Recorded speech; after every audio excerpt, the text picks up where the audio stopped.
घर की बेटी दाल बराबर।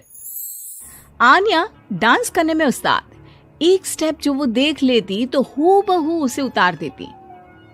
अरे आन्या बेटा, मेरी बेटी को भी डांस सिखा देना, उसका एनुअल प्रोग्राम है। हाँ आंटी, क्यों नहीं, अब कल शाम उसको भेज देना, मैं सिखा दूंगी। हाँ हाँ, नचनिया ही बन, आस पड़ोस के लोग तुझे इस्तेमाल कर रहे हैं। माँ, इस्तेमाल मेरा नहीं कला का हो रहा है। नाचना एक कला है, कला। आन्या हर बात में अच्छी थी, फिर चाहे वो अच्छा व्यवहार हो या फिर लोगों की मदद करना, वो हमेशा खुद के शौक को पूरा करने के लिए व्यस्त रहती। लेकिन घर वालों को तो उसका ये काम सिर्फ समय की बर्बादी लगता है। कहाँ है आन्या? उसको बोलो कि आज शाम को खाना वही बनाएगी। सपना देख लो कि तुम्हारी बेटी घर का खाना बनाएगी। अरे आसपास के लोगों का काम करने से उसे फुर्सत मिले तब तो कहीं जाकर वो हमारे घर का काम करेगी ना। देखो ना, इकलौती बेटी, ऊपर से गैर जिम्मेदार, अब करे तो क्या करे। तभी पड़ोस की पिंकी आ जाती है। अंकल आंटी, आन्या दीदी कहाँ है? वो क्या है ना, मेरा क्लास वर्क है, वो मुझे समझ में नहीं आ रहा, तो मम्मी ने कहा कि आन्या दीदी से पूछ लो। हाँ हाँ, क्यों नहीं, खुद का तो कोई काम है ही नहीं उसे। जाओ जाओ, सीढ़ी से ऊपर चली जाओ, वही कमरे में है आन्या।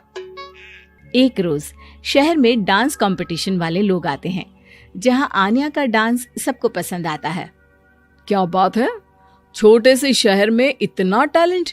बेटा, कौन सिखाता है आपको? कोई नहीं सर, वो क्या है ना, मैं टीवी देखकर सीख जाती हूँ।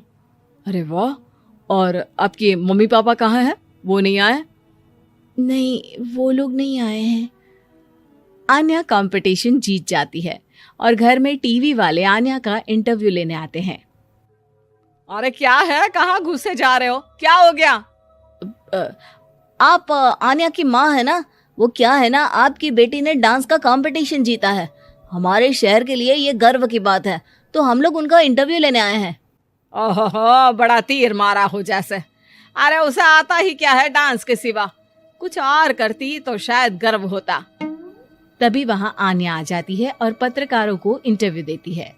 उसी रोज पिता के ऑफिस में। देखो तो आजकल के बच्चे कितने स्मार्ट हैं, धन्य है ऐसे बच्चों के माता पिता को। और किस्मत वाले होते हैं ऐसे माता पिता, वरना मेरी बेटी तो किसी काम की नहीं, सारा दिन बस नाच गाने में ही दिमाग लगाती रहती है। अरे वो बच्ची हमारे शहर की ही है, कितना नाम कमा रही है डांस में, हम तो उसकी बात कर रहे हैं। अच्छा, कोई डांस में भी नाम कमा सकता है? अरे दे देना भाई पेपर की कटिंग, दिखाऊंगा आन्या को भी मैं। क्या नाम बताया? आन्या? यही तो नाम है मेरी बेटी का, आन्या शर्मा। बड़े उम्मीद से रखा था कि कुछ अच्छा नाम कमाएगी, लेकिन नहीं। आजकल के बच्चों को माँ पापा की इमोशन की कदर है क्या? अरे ये देखिए, इस बच्ची का नाम भी आन्या शर्मा ही है, जो पूरे शहर का नाम रोशन कर रही है। पिता अखबार देखते हैं तो सामने बेटी की ही फोटो रहती है। लेकिन ये क्या, जिस फोटो को देखकर हर कोई गर्व कर रहा था, पिता को उस पे कुछ भी खास दिखाई नहीं देता। हमारी ही औलाद है ये, पता नहीं कब कहाँ जाकर नाम लिखवाती है, मुझे तो पता भी नहीं है। अरे शर्मा जी, जरा मिलवा दीजिए ना अपनी बच्ची से, मैं अपनी बेटी को भी ऐसा ही बनाना चाहती हूँ। मेरी बेटी को कुछ टिप्स दे देगी करियर को लेकर। अच्छा, ये दिन आ गया आपकी बेटी के, ले आइए कभी भी, लेकिन बाद में अफसोस ना करिएगा। सभी को आन्या के पिता की बात पर हैरानी होती है कि इतनी टैलेंटेड लड़की के माता पिता आखिर उससे चाहते क्या है। पिता घर आते हैं और माँ से कहते हैं, पता है तुम्हारी लड़की क्या कर रही है, या फिर ऐसे ही व्यस्त रहोगी हमेशा? अरे पता है मुझे, पर आपको कैसे पता चला? अरे कुछ पत्रकार आए थे, पता नहीं कहाँ कौन सा कंपटीशन जीत कर आई है। नजर रखा करो उस पर। तभी वहां पड़ोसन आ जाती है, जो पति पत्नी दोनों ही डॉक्टर होते हैं। नमस्ते भाभी, बधाई हो आपको आन्या की कामयाबी की। भाई भगवान बेटी दे तो ऐसी। कहाँ है वो? सच में आपको ऐसा लगता है कि भगवान ऐसी बेटी दे? तो ले जाइए ना अपने साथ, रखिए 2-4 दिन, खुद ही पता चल जाएगा। और नहीं तो क्या, सारा दिन करती क्या है, कहाँ रहती है, हमें तो कुछ पता नहीं होता, ना बताती है ना पूछती है।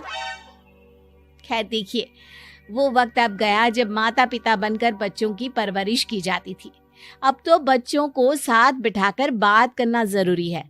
वो क्या कहते हैं, बच्चे के दोस्त बने। तो क्या आप दोनों अपनी बेटी के दोस्त हैं? हाँ, बस अब यही बाकी रह गया था। खैर बताइए, क्या काम है आपको? वो क्या है ना, मैं और मेरे पति दोनों को ही इमरजेंसी कॉल आ गई है अस्पताल से। मेरी बेटी आन्या की अच्छी दोस्त है, तो मैं क्या उसे आन्या के पास छोड़ दूं अगर वो फ्री है तो? माँ कुछ बोलती उतने में ही आन्या आ जाती है। वाह आंटी, क्यों नहीं, मैं फ्री ही हूँ, आप निश्चिंत रहिए, मैं उसका पूरा ख्याल रखूंगी। थैंक्स बेटा। वो अपनी बेटी उनके घर छोड़ जाती है, जो आन्या की उम्र की ही होती है। ये क्या मजाक है आन्या? हम लोगों को सोना भी होता है और हर घर का अपना कायदा होता है। मुझे बिल्कुल पसंद नहीं है कि तुम किसी को भी घर में घुसा लो। धीरे बोलिए पापा, कैसी बात कर रहे हैं? अंकल आंटी डॉक्टर है, पता है ना डॉक्टर का फर्ज क्या होता है। अगर वो किसी की जिंदगी बचा रहे हैं तो क्या हमारा फर्ज नहीं बनता कि हम भी उनकी किसी न किसी तरह से मदद करें? आपको तो पता है घर पर अकेले रहना कितना अनसेफ है। हाँ, तो दुनिया को सेफ करने का जिम्मा तू नहीं ले रखा है? अरे बहुत महंगे अस्पताल के डॉक्टर हैं वो लोग, खूब पैसा मिलता होगा, लेकिन ये नहीं कि मेड रख ले। क्या कहती आन्या, कैसे माँ पिता को समझाती कि किसी की मदद करना कोई बुरी बात नहीं है। खैर कुछ महीनों बाद आधी रात को माँ जोर जोर से चिल्लाकर आन्या के कमरे में जाती है। बेटा बेटा आन्या, पापा के सीने में दर्द हो रहा है, बेटा कुछ कर। हाँ माँ, मैं डॉक्टर को फोन करती हूँ। आन्या डॉक्टर को फोन करती है, लेकिन माँ डॉक्टर को तो आने में काफी वक्त लग जाएगा, मैं पिंकी के पापा को बुला लाऊं? अरे वो नहीं आएंगे बेटा, वो लोग बहुत बड़े डॉक्टर हैं और हम लोगों के पास इतने पैसे भी नहीं है। माँ, मैंने डांस कंपटीशन में जो पैसे जीते थे वो है मेरे पास, आप चिंता न करें, बस पापा का इलाज करवा ले। आन्या के कहने पर वो बड़े डॉक्टर ना सिर्फ आन्या के पापा का इलाज करते हैं, बल्कि उन्हें ठीक करके घर भी ले आते हैं। आज मैं सिर्फ अपनी बेटी की वजह से बच गया। भगवान सबको ऐसी बेटी दे।